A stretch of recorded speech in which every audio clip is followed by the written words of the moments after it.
Monsieur le préfet, Philippe Court, bonjour, bienvenue au bar de l'économie. Bonjour. Alors vous êtes nouvellement arrivé en Val d'Oise et vous êtes de formation ingénieur. Expliquez-nous un peu votre parcours. Alors moi je suis un enfant des Cévennes d'abord, j'ai fait des études scientifiques, j'étais ingénieur, j'ai construit des routes, des ponts.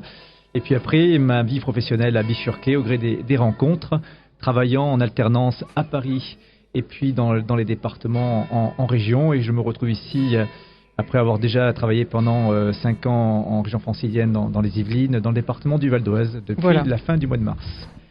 Alors comment ça se passe la transition Yvelines-Val d'Oise ? Quelle est la situation du Val d'Oise ? Alors j'étais dans les Yvelines il y a 15 ans. Quand on arrive dans le Val d'Oise, ce qui est déjà notable et qui est assez frappant, c'est que nous sommes un département jeune. À vrai dire, nous sommes le département le plus jeune de France métropolitaine et celui qui connaît la plus grande croissance démographique. Nous avons une progression de la population de 0,9% par an.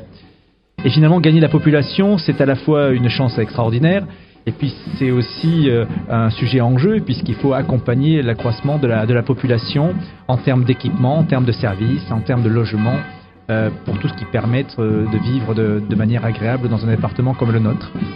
Donc il y a deux manières de s'adresser à la préfecture. Soit ce sont les communes qui vous font des demandes, les particuliers bien sûr pour différents services, mais il y a aussi des mesures, j'imagine, qui viennent du gouvernement que vous êtes obligé d'appliquer ou de faire appliquer.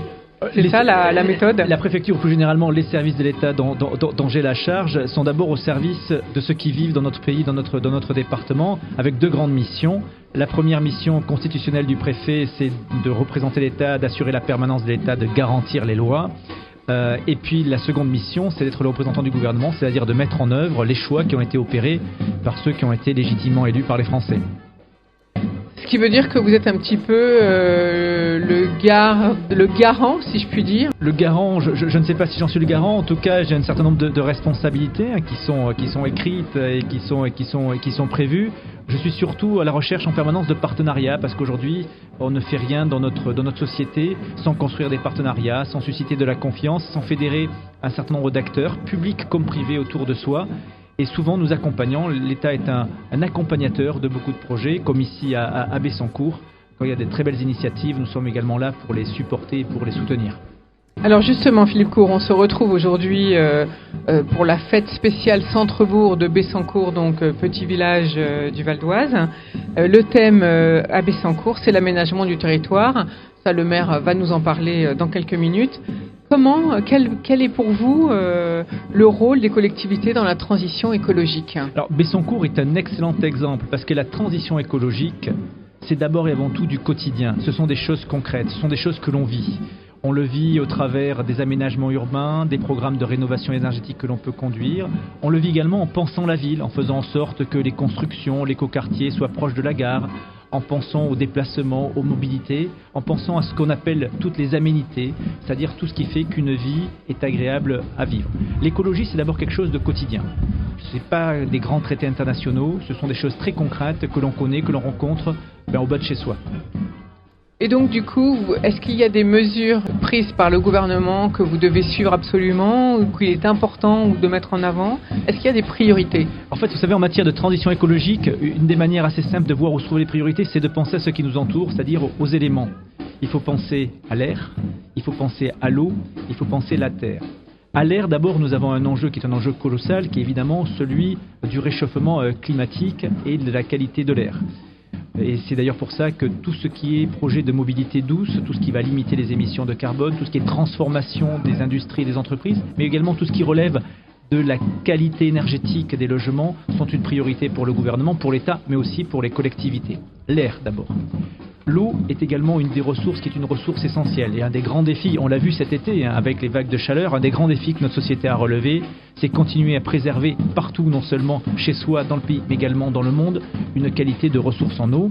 L'eau, c'est à la fois pour nous un élément essentiel pour vivre, c'est également un milieu, c'est le premier garant de la biodiversité. Et puis enfin la terre, le sol. L'enjeu essentiel aujourd'hui, c'est d'avoir une consommation qui soit une consommation raisonnée des sols, parce que chaque fois que l'homme vit, évidemment, il consomme de la surface. Mais l'objectif est d'atteindre, comme l'a dit le président de la République, le zéro artificialisation nette à l'horizon 2050. C'est d'ailleurs le but de toutes les politiques d'urbanisme que d'avoir une consommation raisonnée de l'espace. Donc ce qui est très compliqué d'ailleurs pour le Val d'Oise, qui en même temps recherche des entreprises, des industries, et en même temps ne doit pas perdre ses surfaces agricoles. Mais il n'y a pas de contradiction entre les deux, on peut conduire de très belles opérations. Je prends l'exemple par exemple du recyclage des friches. Nous avons des friches qui sont le fruit de notre histoire, des friches commerciales, des friches industrielles, et celles-ci peuvent être finalement recyclées, retransformées pour installer de l'activité dessus. Ça permet finalement de continuer à avoir de la création et de développement économique sans consommer d'espace inutilement. Alors, en ce qui concerne l'eau, quel est le sujet finalement pour le Val d'Oise ? Est-ce que c'est justement de poursuivre la mise en séparatif des différents réseaux ? Est-ce que là, il y a encore un gros travail à faire ? Est-ce qu'il y a d'autres projets ? Alors, d'abord, le Val d'Oise, si on se compare, parce qu'il faut toujours, pour se rassurer, il faut se comparer, le Val d'Oise est une situation qui est moins défavorable que d'autres départements français, qui sont confrontés à la fois à la rareté de la ressource, à la qualité de la ressource et à un très gros niveau de consommation en raison soit d'usage touristique, économique ou agricole. Il y a véritablement deux grands enjeux sur l'eau, c'est tout simplement l'utiliser à bon escient. Donc en faisant en sorte que dans notre activité, pour faire la même chose, on consomme moins d'eau. Et le deuxième élément, évidemment, c'est éviter de la gaspiller. Vous avez parlé évidemment de la mise en séparatif des réseaux qui sont des réseaux fuyards. C'est autant de manières de conserver une ressource qui est particulièrement précieuse pour nous. Donc là, vous dites que le Val d'Oise est plutôt bien placé. Je dis plus exactement que nous avons aujourd'hui une situation qui est moins défavorable que d'autres départements. On l'a vu cet été, notamment au travers des arrêtés sécheresse. Notre situation était moins critique que ce qu'a pu connaître le sud-ouest, par exemple. Est-ce qu'à la limite, il faut pousser, pourquoi pas le particulier, à installer des récupérateurs d'eau de pluie Mais c'est des choses effectivement que nous faisons, qui est gagnant-gagnant. C'est à la fois un élément, un geste qui est un geste écologique, et c'est aussi un geste économique. Et en fait, l'écologie, la transition écologique, c'est ça. C'est pas des grands sujets compliqués, c'est pas des équations internationales, c'est pas des marchés secondaires, c'est pas des traités. C'est d'abord un geste quotidien qui fait que tout simplement, nous portons de la considération à ce que la planète nous a offert et que nous allons léguer à nos successeurs. Alors, on est en pleine crise des énergies. Le président Macron, d'ailleurs, s'est exprimé cette semaine sur ce sujet en disant qu'il fallait que les particuliers et puis les bâtiments publics pensent à baisser d'1 degré cet hiver notre chauffage. Par contre, je ne l'ai pas entendu parler d'économie d'électricité via les entreprises ou les commerces qui restent allumés parfois, quelquefois toute la nuit, et notamment dans les grandes villes. Est-ce que là, vous pensez qu'il va y avoir des mesures à prendre pour le futur ? Alors, la modération de la consommation d'énergie, d'abord dans les entreprises, ça fait partie des objectifs des installations classées. Vous savez qu'il y a un service qui est l'inspection des installations classées au sein de l'État. Ça fait partie des objectifs que nous poursuivons depuis la loi qui les a créés, c'est-à-dire 1978. Donc la réduction de la consommation d'énergie fait partie des éléments que nous poursuivons avec les entreprises. Aujourd'hui, on traverse une période bien particulière qui est due, entre autres, à la crise internationale que nous connaissons. Il faut qu'on agisse de deux manières. Évidemment, d'abord, en ayant une modération dans la consommation d'énergie. Alors, ça se fait effectivement par des gestes, peut-être en abaissant de 1 degré la température. Ça se fait aussi en évitant de gaspiller de l'énergie. Et c'est la raison pour laquelle, dans le cadre du plan de relance, nous avons soutenu de manière très importante toutes les opérations de rénovation énergétique des logements. Et nous allons continuer à le faire avec des dispositifs comme MaPrimeRénov', par exemple, qui permet tout simplement, après des travaux, d'améliorer la qualité énergétique des bâtiments. Et puis, il y a un deuxième aspect qui est important, il faut que nous diversifions nos sources d'énergie. Nous avons besoin de développer nos sources d'énergie, celles traditionnelles que nous connaissons, le parc nucléaire dans notre pays, mais également de développer de nouvelles sources d'énergie, des énergies renouvelables. Et c'est pour ça d'ailleurs qu'il faut que nous constituions, que nous acceptions aussi la création d'unités d'énergie renouvelables dans un département comme celui du Val d'Oise. Il faut le reconnaître, comparativement à d'autres départements, là pour le coup nous sommes un peu en retard. Notamment, je pense à des projets qui sont assez utiles. Je pense au projet notamment de méthanisation dans le Perché que je viens d'autoriser, qui va permettre tout simplement de diversifier également les approvisionnements en matière d'énergie et d'avoir une ressource qui est produite localement. Alors, il y a la méthanisation, il y a bien sûr toutes les énergies vertes et notamment les panneaux solaires. Par contre, là, il y a il y a un petit blocage du côté des architectes des bâtiments de France qui n'aiment pas trop qu'on installe. Comment ça va pouvoir évoluer ? Alors, je ne crois pas que d'abord, vous savez, les architectes de bâtiments de France sont des fonctionnaires de l'État comme tout le monde, et c'est des gens publics. Donc, ils ont en tête ce qui est l'enjeu de l'action publique, qui est de mesurer les avantages et les inconvénients. Chaque fois que l'homme agit, chaque fois qu'il construit, chaque fois qu'il fait quelque chose, il perturbe l'environnement. Ça, il faut l'accepter. Toute la question est de savoir si les avantages que l'on en retire sont plus importants que les inconvénients. Et aujourd'hui, en matière de production d'énergie renouvelable, nous avons besoin d'énergie renouvelable et nous installons des photovoltaïques, mais on le fait de manière intelligente. On ne va pas aller consommer de l'espace naturel pour cela, on va le faire sur des zones déjà artificialisées, on va le faire sur les bâtiments en prenant en compte et en conciliant cet enjeu écologique et puis d'autres aspects comme l'insertion paysagère ou la consommation d'espace, bien évidemment. Donc là, il y a une petite souplesse, c'est ça qu'on entend quand on vous entend parler. Finalement, si un particulier veut le faire sur sa maison, c'est peut-être plus simple qu'auparavant. C'est pas de la souplesse, c'est parce qu'on continue à être exigeant sur l'ensemble de ces éléments. C'est simplement pour dire que c'est également important de diversifier nos sources d'énergie et que cela commence souvent par des gestes qui sont des gestes locaux. Est-ce que vous pensez que vous pourriez inciter les communes à installer par exemple des détecteurs de passage la nuit pour que les lampes s'allument et au contraire qu'elles restent éteintes dans les villes notamment? Certains le font. Alors c'est une décision aussi qui est une décision qui doit être prise localement parce que personne ne connaît aussi bien sa commune que le maire. Et puis c'est un certain budget aussi, bien sûr. C'est un budget, mais il connaît bien la commune, il connaît les usages. Il n'y a pas de réponses qui sont une réponse uniforme. À chaque endroit on peut trouver sa solution, mais ça fait partie du panel de solutions que l'on peut trouver. Et comment allez-vous le penser pour les commerces, les bâtiments d'entreprise?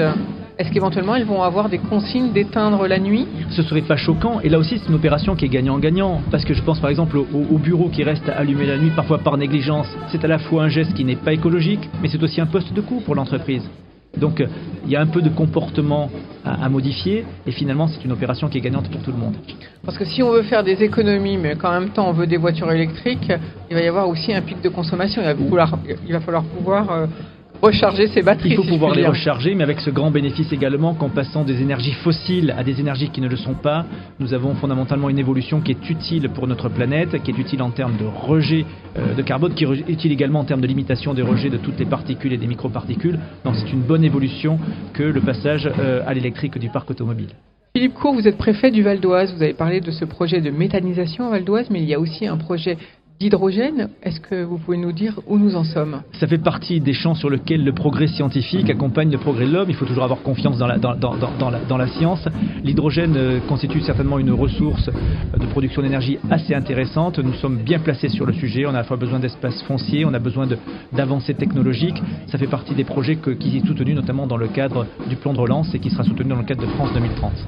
Alors quelles sont, en conclusion, si je puis dire, quelles sont vos priorités pour les mois à venir? Alors très clairement, sur ces plans-là, on les a balayés en balayant les trois éléments: l'air, l'eau et la terre. En matière de qualité de l'air, c'est au travers des gestes du quotidien, au travers des améliorations que l'on peut faire en lien étroit avec les collectivités locales, réduire les émissions carbone, réduire les émissions de microparticules. Pour l'eau, c'est continuer sur des actions que nous avons déjà entreprises, avoir une consommation plus économe de l'eau et préserver également nos ressources quantitativement et qualitativement.